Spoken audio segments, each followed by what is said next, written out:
my question is, many Asian businesses, including business in Taiwan, are a little puzzled by this knowledge-based economy. Because first of all, you know, like what Michael is disagreeing, when the new economy was introduced, and people automatically switch their mind to a high-tech industry. And then later on, was converted to knowledge-based economy. I think it's more acceptable to Michael Dertouzos. And then the question still remains, you know, how we connect the knowledge-based economy with the traditional industry. Will the traditional industry, the owner of traditional industry, begin to wonder, are we disqualified to survive in the 21st century when everybody talk about knowledge-based economy? So who wants to take a first shot on that? I think the truth of the matter, the reason I don't like the phrase the new economy or the old economy is that everybody survives is going to use a mix of the two. And so if you want to survive, you're going to have to use the technologies of the new economy. And let me give you an example. I have no doubt that conventional bookstores are going to survive. We're building new bookstores in America as I speak, but they're very different bookstores because of the new economy and Amazon. They come with fireplaces, human chat rooms, lecture halls, a whole set of things that didn't used to be in bookstores. Starbucks coffee. Starbucks coffee, and we're making bookstores into social clubs as opposed to bookstores. And so the new economy is going to change that old bookstore. And see, if you think of Amazon, think about it.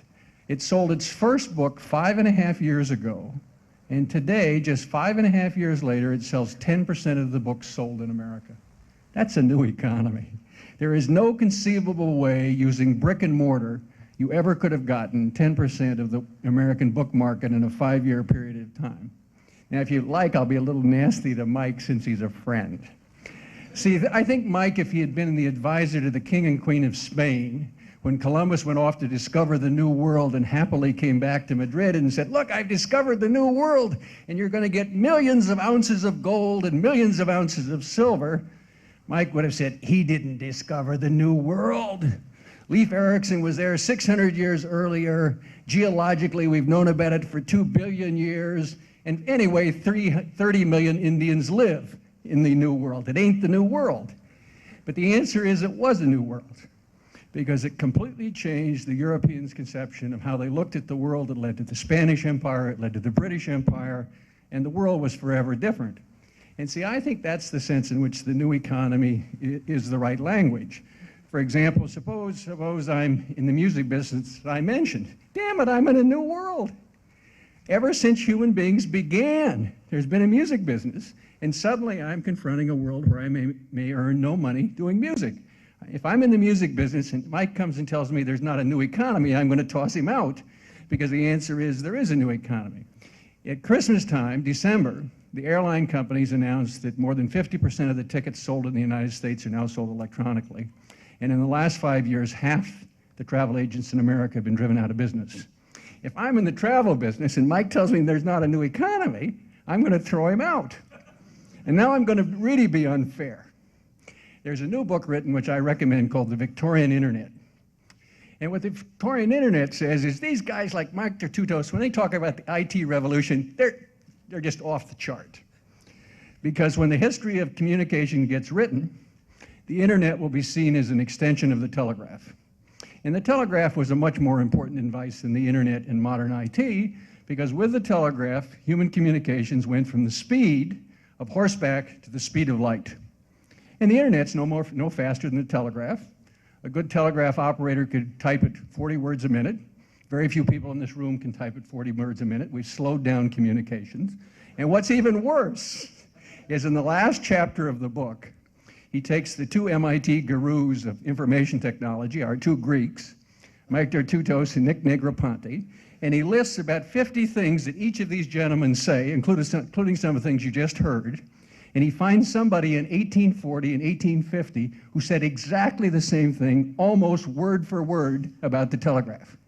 And the answer is, you're talking about the telegraph, Mike. Less thorough. Less thorough. Mike, fire back, fire back. Less thorough. It's all in the perspective.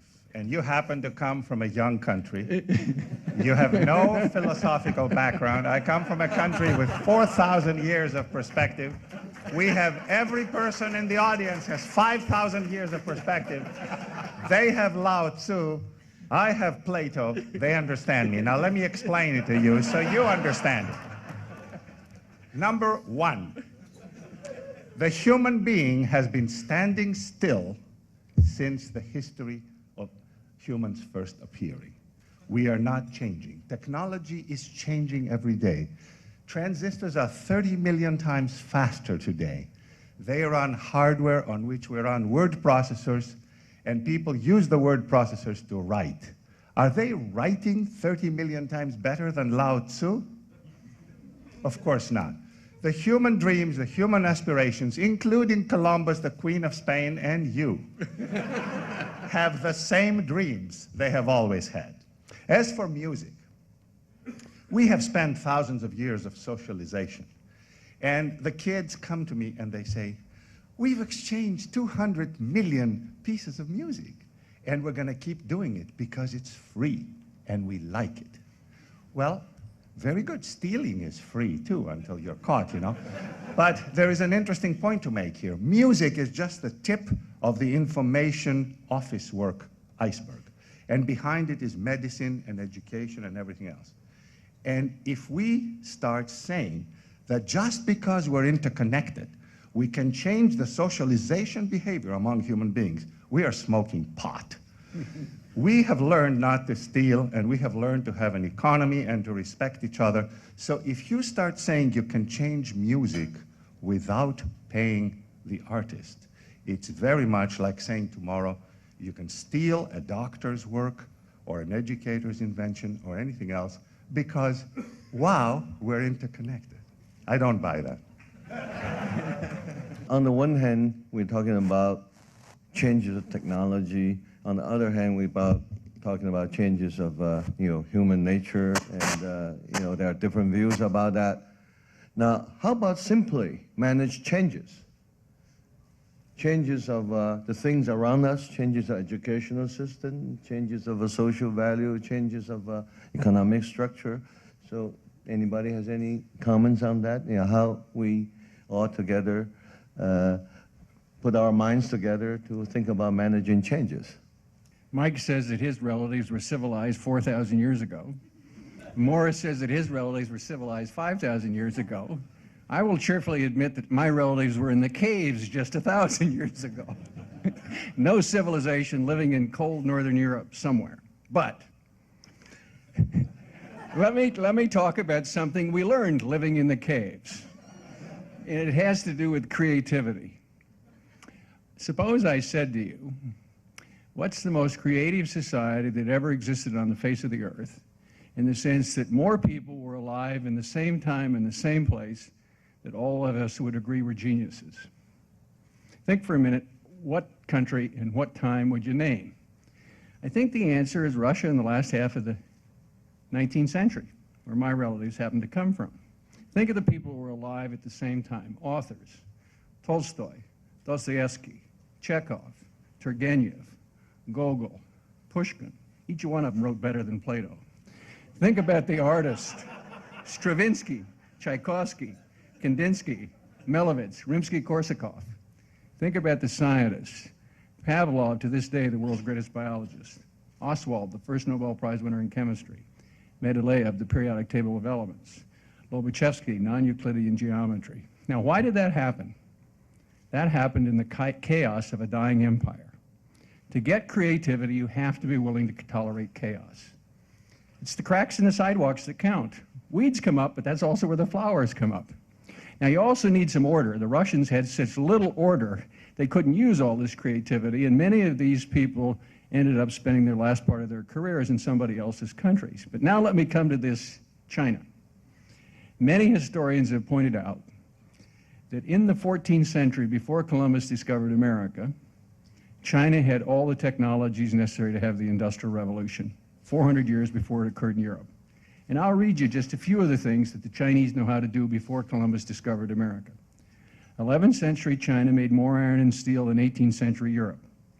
China had the gunpowder, the compass, and the rudder. They had put an armada with 28,000 troops on the east coast of Africa. The ships were 4 times as big as those of Columbus. They had the printing press movable type paper, a plow, and a threshing machine. And believe it or not, they knew how to drill for natural gas. And then the emperors said, all of this creativity threatens order. Burn the ships, destroy the logs, you're not allowed to use the technologies. In the next 300 years, China slipped from technological superiority to technological inferiority, and in the 19th century, it's a quasi-colony of all these dinky little European countries who 400 years earlier had been its technological inferior. The demand for order squeezes creativity. And let me give you a modern example so you don't just think this is a historic example. Suppose I wanted to write a negative book about Jack Welch, America's best businessman, the bad things about Jack Welch. What would I say? I would say he took a laboratory, Thomas Edison's laboratory, that had been famous for being one of the most creative research laboratories in American history, and in his 25 years, it invented nothing. He was a Chinese emperor who demanded order. He got lots of profits out of his order, and he got no creativity. And the next head of GE is going to have a real problem, because there's nothing in there in the technological basket to lead them forward. On the other hand, if you say, what's the most creative laboratory in America, industrial laboratory in the last 25 years? It's probably the Bell Labs. Always been owned by companies in chaos, and that's why it's creative. And I think this question of how you mix chaos and order is something that has to be thought about very seriously in the Orient, because there have been times when you've been the world's global leader in technology, and your demand for order stopped you from using it. Breathe. Are you breathing? Okay. The Business Week last year ranked the Laboratory for Computer Science 4 notches above Bell Labs. I thought I'd tell you. Okay. I was going to be serious, but since you started this, I'm going to say a few things. Russia is great, but, you know, the basis of democracy, the basis of freedom, the basis of independence of character, the roots of Western civilization, that is not creative. How about moving to France? You have next to you a Napoleonic scholar. You have Racine, Boileau, La Fontaine, Molière. You see, I can do that too. So let's quit this nonsense. Let's see if we can answer the question a little more tangibly. I'd like to take a common sense answer. You are asking, what can we do? Morris, you say maybe Taiwan isn't ready, but you've done it. And you are part of Taiwan. You've taken your great company and you've put an information marketplace on top of it.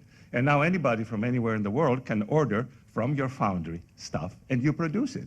So why couldn't the good people in this audience do the same thing? If you want to manage the changes, I suggest that individually you look at your companies and you look at what's new. What's new is information technology and the things we'll be discussing around here, management practices. See if you can apply these things to your own businesses. I would start with a common sense approach, the way you did, Morris, and I don't see why Taiwan isn't ready. In fact, I think Taiwan has no alternative but to go there.